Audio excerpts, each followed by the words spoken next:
To watch this topic in Hindi, skip the video to 3 minutes and 5 seconds. Hello everyone.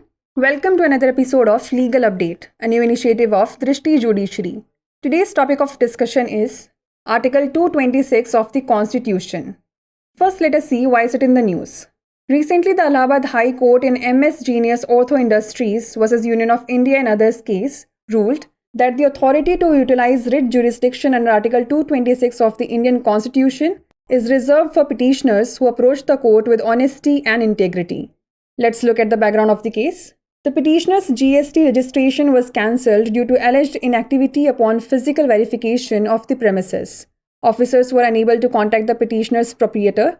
A show cause notice was issued and registration was cancelled after no response. Petitioner challenges cancellation in High Court. The petitioner obtained a new GST registration before filing the writ petition, but this information was not disclosed during the proceedings. The failure to disclose this information raised question about the petitioner's transparency and good faith in approaching the court. The court's observations were as follows. Justice Shekhar B. Saraf concluded that the petitioner had concealed crucial information and did not approach the court with integrity, thus denying any relief under Article 226 of the Indian Constitution. The principle of uberrima fides necessitates parties approaching the court to do so with utmost good faith. The court expects petitioners to approach with clean hands as per this principle. Let's know more about Article 226 of the Constitution. This article grants High Courts the power to issue certain writs such as habeas corpus, mandamus, prohibition, quo warranto, and certiorari for the enforcement of fundamental rights and for other purposes.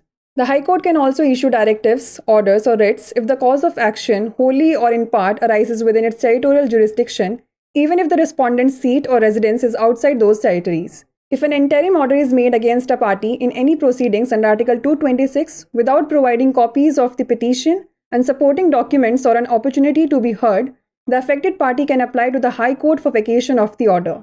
The High Court must dispose of such applications within 2 weeks. Let us now discuss a case law. Bhriguram De vs. State of West Bengal and others. The Calcutta High Court emphasized that individuals seeking relief from the court must come with clean hands. The court must not allow anyone to abuse the court process. Failure by the petitioner to disclose important information may be seen as fraudulent or lacking integrity, thus undermining their case. Before we wrap up, here's a question for you. What is the scope of Article 226 of the Indian Constitution? It empowers the Supreme Court to issue writs. It empowers the High Courts to issue writs. It empowers the President to issue directives to the state governments. Or it empowers the Parliament to issue directives to the Union territories. Send the answer to this question in the comment section. Like, share and subscribe for more such content. नमस्कार, दृष्टि judiciary की नई पहल legal update programme में आपका स्वागत है। आज हमारी चर्चा का विषय है संविधान का अनुच्छेद 226। सबसे पहले जान लेते हैं यह चर्चा में क्यों है। हाल ही में MS जीनियस ऑर्थो इंडस्ट्रीज बनाम यूनियन ऑफ इंडिया और अन्य मामले में इलाहाबाद उच्च न्यायालय ने फैसला सुनाया कि भारतीय संविधान के अनुच्छेद 226 के तहत रिट क्षेत्राधिकार का उपयोग करने का अधिकार उन याचिकाकर्ताओं के लिए आरक्षित है जो ईमानदारी और सत्यनिष्ठा के साथ अदालत का दरवाजा खटखटाते हैं। आइए जान लेते हैं मामले की पृष्ठभूमि। परिसर के भौतिक सत्यापन पर कथित निष्क्रियता के कारण याचिकाकर्ता का GST पंजीकरण रद्द कर दिया गया था। याचिकाकर्ता के मालिक से संपर्क करने में असमर्थ अधिकारी कारण बताओ नोटिस जारी किया गया और कोई प्रतिक्रिया नहीं मिलने पर पंजीकरण रद्द कर दिया गया। याचिकाकर्ता ने रद्दीकरण को उच्च न्यायालय में चुनौती दी। याचिकाकर्ता ने रिट याचिका दायर करने से पहले एक नया GST पंजीकरण प्राप्त किया, लेकिन कार्यवाही के दौरान इस जानकारी का खुलासा नहीं किया गया। इस जानकारी का खुलासा करने में विफलता ने याचिकाकर्ता की पारदर्शिता और अदालत का दरवाजा खटखटाने में सद्भावना पर सवाल उठाए। न्यायालय की टिप्पणी की बात करें तो न्यायमूर्ति शेखर बी सराफ के अनुसार याचिकाकर्ता ने महत्वपूर्ण जानकारी छिपाई थी और ईमानदारी से न्यायालय का दरवाजा नहीं खटखटाया। इस प्रकार भारतीय संविधान के अनुच्छेद 226 के तहत उन्हें किसी भी राहत से इनकार कर दिया गया। उबेरिमा फाइडेस के सिद्धांत के लिए अदालत में आने वाले पक्षों को अत्यंत सद्भावना के साथ ऐसा करने की आवश्यकता होती है। न्यायालय इस सिद्धांत के अनुसार याचिकाकर्ताओं से अपेक्षा करता है कि वे साफ हाथों से संपर्क करें। चलिए जान लेते हैं संविधान के अनुच्छेद 226 के बारे में। यह अनुच्छेद उच्च न्यायालयों को मौलिक अधिकारों के प्रवर्तन और अन्य उद्देश्यों के लिए बंदी प्रत्यक्षीकरण, परमादेश, निषेध, यथावारंटो और सर्टी और आरी जैसे कुछ रिट जारी करने की शक्ति प्रदान करता है।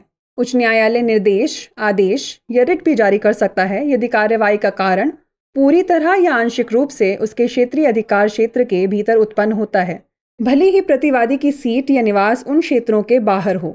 यदि अनुच्छेद 226 के तहत किसी भी कार्यवाही में किसी पक्ष के खिलाफ याचिका की प्रतियां और सहायक दस्तावेजों या सुनवाई का अवसर प्रदान किए बिना अंतरिम आदेश दिया जाता है, तो प्रभावित पक्ष आदेश को रद्द करने के लिए उच्च न्यायालय में आवेदन कर सकता है। उच्च न्यायालय को ऐसे आवेदनों का निपटारा 2 सप्ताह के भीतर करना होगा। चलिए जान लेते हैं इससे जुड़े एक केस कानून के बारे में। भृगुराम डे बनाम पश्चिम बंगाल राज्य और अन्य। कलकत्ता उच्च न्यायालय ने इस बात पर जोर दिया कि न्यायालय से राहत चाहने वाले व्यक्तियों को साफ हाथों से आना चाहिए।